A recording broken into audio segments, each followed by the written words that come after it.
ঠিক এই জায়গা যেখানে আগুন লেগেছে কতজন থাকেন, ঠিক এখানে যারা কাজ করেন, এখানকার যারা বস্তিবাসী রয়েছেন তাদের সঙ্গে কাজ করেন, তাদেরকে জিজ্ঞাসা করে নেবো এখানে কতজন থাকে।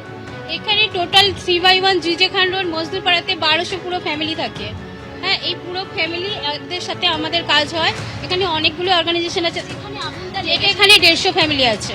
এখানে আগুন লেগেছে, হ্যাঁ, এখানে 150 ফ্যামিলি আছে। এখানকার বাচ্চারা আমাদের কাছে এডুকেশন মানে পড়তে আসে। বলছি যখন আগুনটা লেগেছে তখন কি আপনারা খবর দিয়েছিলেন দমকলকে? তারপর কি হলো? হ্যাঁ, ওরা যখন কান্নাকাটি করছিল তখন আমাদেরকে বললো দমকলকে ফোন করো।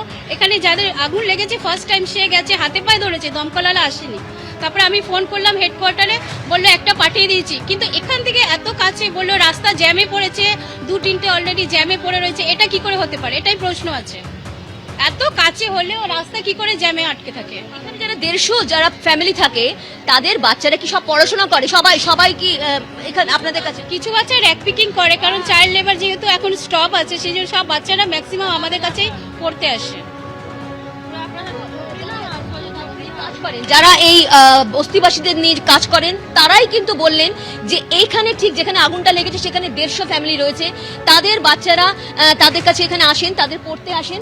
এবং তার সঙ্গে সঙ্গে এটাও ঠিক, যারা এখানে সব থেকে বড় অভিযোগ হচ্ছে, এর আগেও আমরা বেশ কিছু কয়েকজনের সাথে কথা বলেছিলাম, সব থেকে বড় অভিযোগ যে দমকলকে ডাকা হয়েছিল, দমকল কিন্তু একদম কাছে থাকা সত্ত্বেও কিন্তু অনেকটা দেরিতে এসেছে, এমনটাই অভিযোগ। এবং আরও একজন প্রত্যক্ষদর্শীর সঙ্গে কথা হচ্ছিল, তার বক্তব্য যে 12 তারিখে তার যে রিলেটিভে, তার যে আত্মীয় স্বজনে তার মেয়ের বিয়ে, এখানে অনেক কষ্ট করে সে মানে সমস্ত জোগাড় করেছিল জিনিসপত্র, কিন্তু সে সমস্ত কিন্তু ভস্মীভূত হয়েছে।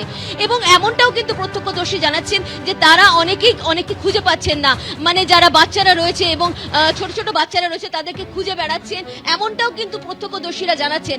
এটা ঠিক যে এখন দমকল কর্মীরা কাজ করছেন, কিন্তু প্রত্যেকে যারা এখানে 150 ফ্যামিলি রয়েছেন এমনটা যারা সঙ্গে কাজ করেন তারা জানাচ্ছেন তারা প্রত্যেকে সুরক্ষিত রয়েছে কিনা, এবং তাদের বাচ্চারা তারা অনেক ছোট রয়েছেন তারা সব সুরক্ষিত রয়েছে কিনা অবশ্যই পরবর্তীতে জানা যাবে। তবে এই মুহূর্তে কিন্তু একেবারে ভস্মীভূত হয়েছে এই ব্লক, যেখানে একদম এই যেখানে আমরা দেখতে পাচ্ছি যে আগুন লেগেছে, সেখানে আগুন লাগার যে যখন আগুন 12:30টা 1টার মধ্যে লেগেছে এমনটাই কিন্তু প্রত্যক্ষদর্শীরা বলছেন। এবং আগুন লাগার সঙ্গে সঙ্গে কিন্তু তারা দমকলে খবর দেয়, দমকল আসতে দেরি করে বলে তাদের রোষ, তারা কিন্তু ক্ষোভে ফেটে পড়েন।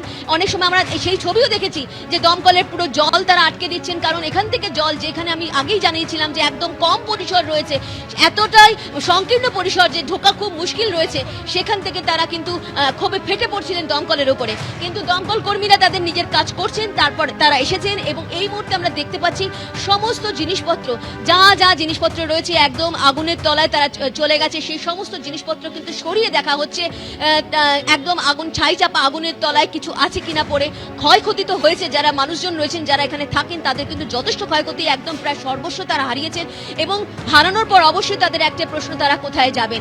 একেবারে এই প্রশ্ন কিন্তু উঠছে রুমা, যে সর্বস্ব যারা হারিয়ে ফেলেছেন তারা এই মুহূর্তে কোথায় যাবেন, আজকের রাত তারা কিভাবে কাটাবেন, কোথায় কাটাবেন, একাধিক প্রশ্ন উঠছে। সর্বস্ব হারিয়ে ক্ষোভে হতাশায় ফুঁসছেন সাধারণ মানুষ।